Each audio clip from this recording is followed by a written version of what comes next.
안녕하십니까. 문화사랑방의 독고구금입니다. 오늘은 영화 속의 클래식, 문학, 그리고 전염병인 코레아에 관해서 이야기하겠습니다.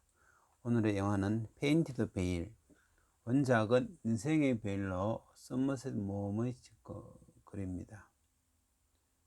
주연은 여자 주인공 나오미 와츠, 2005년도에 킹콩에 출연했습니다. 그 다음에 남자 주인공은 에드워드 노튼, 프라이멀 피어에서 나무 조연상을 받은 분이고 그랜드 부다페스트 호텔과 보드문에 나왔습니다. 이 소설은 영화로 3번 제작됐는데 지금 영화가 2006년작이고 1934년에 그레타 가르보 주연이 영화가 있고 그 다음에 1957년에 또 다른 제목 7번째 제라 영화가 만들어졌습니다. 영화를 얘기하겠습니다. 때는 1925년 중국 일견 풍경이 중국 장각에 인도하는 곳에 영국인 남녀 2명이 길에서 기다리는데 중국인 노동자들이 이상하게 쳐다봅니다. 여자는 지겨워하면서 2년 전 영국 런던을 추억합니다. 이때 흐른 음악은 에릭 샤티의 그노 시엔느 1번이 되겠습니다. 그노 시엔느는 현대어적 음악으로서 조성을 나타내는 조표가 없습니다. 샵이나 플랫이 없고 박자표마저도 표시가 없습니다. 대개 약간의 그레고리안 성거의 영향을 받았다고 합니다. 1번을 작곡할 때 에릭 사티가 영지주의에 관여하였다고 하며 다르게는 이 그노 시엔느가 크레타 섬의 문명이 중심지였던 크노소스와의 관련성이 있다고 합니다. 혹은 크레타 사람의 춤이라는 뜻을 가지고 있다고도 합니다. 홍기가 지난 키티는 사기 모임에서 의사 페인을 잠깐 만납니다. 근데 집에서 이야기하니까 아버지가 초청해서 온 페인이라는 의사라고 합니다. 여러 가지 사정 속에서 동생 도리스는 벌써 애인이 있어서 가을에 결혼한다고 하니 너무 늦게 할 수도 없어서 그 페인과 결혼하게 됩니다. 그 다음에 남편을 따라서 중국 상해로 오게 됩니다. 페인은 세균 연구학자이면서 의사입니다. 한편 남편은 연구에 몰두하느라고 있고 주위에 낯선 곳이라서 키티는 심심하게 됩니다. 어느 날 부영사 찰리 타운젠트의 저녁 만찬에 초대받아서 가고 거기서 경극을 보게 되는데 여자 주인공이 촬영한 신세를 보면서 마치 자기처럼 착각을 하게 됩니다. 활기에 넘치던 밝고 행복했던 과거를 회상하면서 자기도 회상하니까 참 슬프거든요. 그래서 친절하게 설명을 하던 키티는 어느덧 애인관계가 되고 남편이 출근하는 시간에 그 부영사를 집으로 불러서 연애를 하게 됩니다. 근데 어느 날 남편 페인이 서류를 찾으러 왔다가 대낮에 들렸다가 눈치를 채지만은 모른 척하고 그냥 겁니다. 그렇게 끝나는 것은 아니고 남편이 이걸 해결하기 위해서 전염병이 도는 양자강 지역이 오지 지역으로 연구를 지원해서 가기로 합니다. 그러고 키티에게는 같이 가기를 바랍니다. 그러니까 키티는 아니 내가 지금 니는 싫고 부영사가 나를 좋아하는데 내가 당신과 이혼하면은 타운젠트도 이혼하고 나랑 결혼할 거라고 자랑했지만은 현실은 그렇지 않습니다. 타운젠트가 거절을 하고 할 수 없이 키티는 신랑이 가자고 한 웨이탐프로 따라가게 됩니다. 때는 한 1925년 한참 중국의 오삼황의시로 복잡할 때입니다. 거리에 데모하는 군중들의 모습이 보입니다. 상해는 영국과의 마약 전쟁 이후로 개방된 5개 도시 중에 하나로 조개 지역이라고 외국인들이 하는 거주 지역이 있습니다. 그쪽에 지금 다 모여가 있습니다. 양재강 옆이고 그쪽 방향으로 강이 크기 때문에 배 타고 가면은 2, 3일 정도 되는데 페이는 TT가 미워서 육로를 선택하게 됩니다. 그래서 열흘 좀 이상 걸린다고 이야기합니다. 처음에 기차를 타고 그 다음에 트럭을 타고 그 다음에 가마를 타고 가자고 합니다. 하고 제일 목적지가 메이탕푸라고 합니다. 실제로 중국 지명의 메이탕푸 혹은 메이탕푸라는 곳은 없습니다. 이것은 어떤 지명이냐면은 서머셋 모험이 학생 시절 런던에서 성 토마스 애들을 다닐 때 부활절 휴가로 6주간 피렌체 가게 됩니다. 그때 두오모 성당 부근 집에서 주인의 딸로부터 이탈리아를 배우면서 단테의 신곡을 읽게 됩니다. 그 중에서 자기가 기억에 남아서 자주 외우던 구절이 연옥편 중 제5곡에 나오는 피아 이야기입니다. 내용을 보면은 피아 기억해 주세요. 폐하예요. 시에나에서 태어난 저를 마렘바에서 죽게 하였습니다. 이런 짧은 내용인데 다른 내용을 쭉 보면은 피아 데 돌로메이라는 여자가 마렘바 지방의 성주 아들 넬로에게 시집을 가게 됐습니다. 한편 넬로는 다른 미인과 결혼하기 위해서 피아를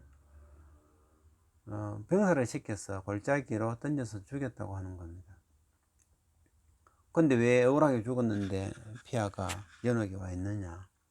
서양 기독교적 교리에 따르면은 회개를 해야 천당에 갈 수 있는데 피아는 거기서 계곡으로 던져졌기 때문에 목사님이나 신부님 만나서 회개할 시간이 없어서 억울하지만은 계속 연옥에 있게 되는 겁니다. 이러한 내용을 암송하고 사색하면서 서머셋 모험은 이 소설에 참고하였습니다. 그래서 마렘바라는 지명에서 메이탐프라는 유사성을 가진 이름을 지었다고 합니다. 근데 왜 그렇게 하냐 하면은 여기 나오는 병이 콜레라인데 피아가 떨어져 죽은 것 외에도 또 다른 소문에는 감염병, 말라리아로 죽었다는 그런 다른 전해지는 이야기도 있기 때문에 그래서 아마 그쪽을 택한 듯 합니다. 좀 신빙성이 좀 약합니다. 영화에서는 보는 그림 풍경은 계림 지역인 듯 합니다. 계림 지역. 광시 지구 양시현 부근의 경치라고 합니다. 드디어 목적지에 도착하고 그쪽에 부책임자 웨딩턴을 만나서 여러가지 사정 설명을 듣습니다. 위중에 걸렸다고 오셨다고요? 헤엄쳐서 왔나요? 이 소리를 듣는 순간 키티는 다 이해합니다. 병 돌아왔는 것을. 한편 페인에게서 콜레라에 대해서 설명을 듣습니다. 콜레라는 죽을 때 어떻게 죽나요? 하니까 심하면은 처음 36시간 동안 체액이 몸으로 흘러나온다고 합니다. 실질적으로 콜레라균 때문에 죽는 게 아니고 탈수 현상으로 죽는다. 그러니까 36시간이니까 빨리 끝나지 않느냐라고 설명을 해줍니다. 실제로 콜레라가 빨리 죽을 때는 길 가다가 죽기도 합니다. 멀쩡하게 가다가 빨리 죽습니다. 나중에 보실 기회가 있는지 모르지만은 데스 오브 베네스라고 베네스의 죽음이라는 영화가 있습니다.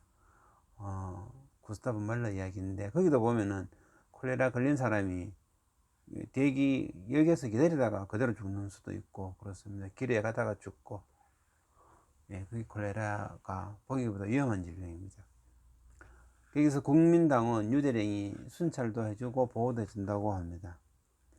그 당시 여기 배경이 1925년인데 그 당시 중국 사정은 청나라가 1912년 멸망 후에 중국 전체가 군벌로 다 짜개져서 나누어서 통치를 하고 있는 상태입니다. 그래서 중국이 거의 한 10개 이상 지역으로 나눠지고 지금 주인공 있는 상해 그 밑으로 광주 지역 이쪽은 이제 국민당이 다행히 관리하고 있는 지역입니다. 그때 이제 상해 지역에서 중국 노동자에게 먼저 발표한 것이 영국 군대이므로 이 시기상 이때의 영국이 예력 그렇게 깊이 들어가면 상당히 위험하기 때문에 위대령도 머리가 아픕니다. 네. 1925년 상해에서는 대규모 항의 시위가 일어났었습니다. 이렇게 서양인 살인자들을 죽이라는 이런 삐라도 많이 뿌려지고 있었습니다. 페인은 뉴대령과 함께 콜레라 환자들을 둘러보고 한편 지겨운 키티는 헨리에게 편지를 씁니다. 또 아무 사정도 모르면서 스트라빈스키 레코드판을 웨딩턴에게 전해주면서 이 편지를 좀 전하고자 했기에 웨딩턴이 하는 말이 타운젠트와 바람난 여자들은 전부 다 이류라면서 어느 정도 비꼬는 말을 해버립니다. 그래서 키티는 갑자기 기분 나빠서 돌아옵니다. 월터 페인과 키티가 저녁 식사를 하면서 키티의 대화를 보면은 러시아 영화 안나 카레니나가 생각납니다. 즉 키티가 말 한마디 없이 저녁 시간을 보내고 이런 말은 안나 카레니나에도 나옵니다. 저녁 먹을 동안 옆에서 예쁜 인형처럼 말없이 앉아있는 부인이 필요해서 결혼한 사람이 안나 카레니나 남편이거든요. 그 사람도 자기가 갈 때 옆에서 예쁜 부인이 지키고 있는 완벽한 삶을 추구했던 것입니다. 어떤 면에서 월터 페인도 그런 식의 삶을 추구하기 위해서 키티와 결혼했다고 보면은 좀 별로 좋은 것은 아닙니다. 마침 가정부 할머니가 가열하지 않은 샐러드를 가져오자 키티는 그냥 먹어버립니다. 콜라라에 있는 지역에서. 그것이 어떤 의미를 가지는지 잘 모르겠습니다만. 그래서 여러 가지 사정을 둘러보고 설명을 듣고 수녀 원장, 그 지역의 수녀 원장의 초청으로 고아원을 방문하게 됩니다. 고아원을 다 둘러보고 이때까지의 삶을 뉘우치게 됩니다. 그 키티는 고아원 다 둘러보고 충격을 받아서 이때까지 삶을 뉘우치게 됩니다. 그리고 수녀원 부속 고아원에서 할 일을 찾게 됩니다. 한편 월터 페인은 마을에 있는 모든 수원의 눈물을 막아버리고 새로운 방법을 찾고 있습니다. 키티도 고아원에서 별로 할 일이 없어갖고 고민 중입니다. 어쨌든 페인은 물길을 돌리기 위한 방법으로 지역의 군벌을 찾아갑니다. 아까 이야기했지만 나라 전체가 지금 정부가 다 서는 게 아니고 군벌들이 지역을 점령해서 차지하고 있는 그런 상황입니다. 다행히 유대령의 도움을 받아서 지원을 받게 됩니다. 키티는 고원에서 피아노를 치면서 아이들을 가르치고 있었고 이때 수녀님이 월터가 보고 좋아하는 것을 보고 좋아해서 키티에게 월터를 위해서 한국 쳐보라고 합니다. 그때 키티가 에릭 사티의 그노 시인을 연주합니다. 그래서 그 음악을 들으면서 두 사람은 옛날을 생각하고 아까 말했듯이 영지주의 에릭 사티처럼 두 사람이 철이 들었다는 그런 것을 의미하기도 합니다. 군벌의 도움으로 일을 강제로 진행함으로써 마을 사람들의 미움을 사게 되었어 키티가 위험에 빠집니다. 그때 월터가 구해줍니다.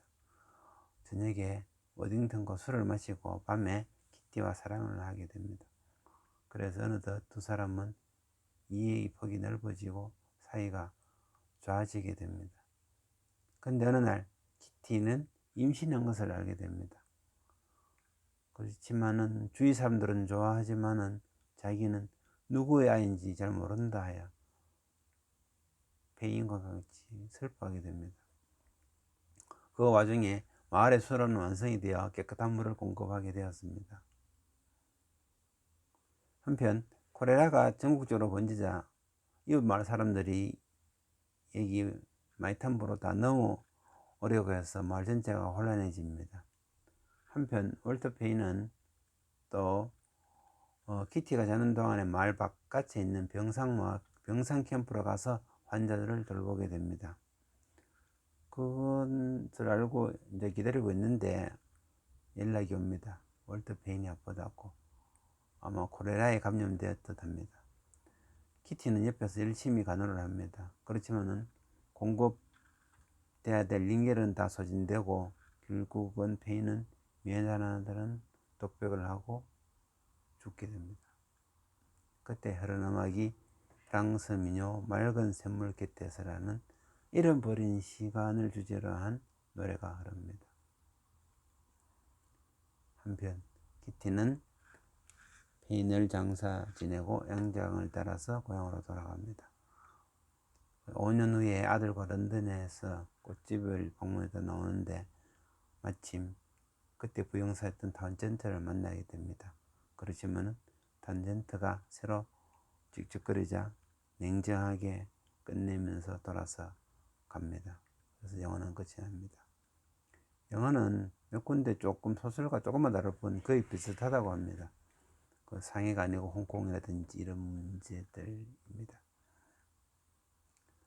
지금 우리가 코로나19 시대에 사는데 콜레라 영화는 좀 다르긴 하지만은 전염병, 감염병이라는 면에서 비슷한 면이 있습니다. 콜레라도 경증인 면을 좀 약하게 하지만은 수액 보충으로 금방 낫기도 하지만 중증인 경우에는 2, 3일 만에 죽기도 합니다. 콜레라도 아주 무서운 병입니다. 영화에서 주인공 월터 페인이 며칠 만에 죽었는지는 잘 모르겠지만은 저 정도 중증이면은 아마 2, 3일 안에 죽었을 것입니다. 책에서는 월터가 감염된 것이 아니라 자기 자신에게 세균 실험을 하다가 감염되었다고 이야기합니다. 그렇게 생각해 보면은 키티의 임신과 떼내진 후회 때문에 물론 바람은 키티가 피웠지만은 자기가 부끄러워서 자살했을 수도 있지 않을까, 균을 감염시켜서. 그렇게 생각해 볼 수도 있습니다. 썸셋 모험은 소설 첫머리에 퍼시 셸리의 시를 인용했다고 합니다. 살아있는 자들이 인생이라고 부르는 채색한 베일을 벗기지 마라. 그래서 이제 우리가 말하는 페인티드 베일이라는 영화 제목이 되는 겁니다. Live not the painted veil, which those who live. 이렇게 책에서 시작한다고 합니다. 이상으로 페인티드 벨벳에 대하여 알아보고 감상해 보았습니다. 들어주셔서 감사합니다.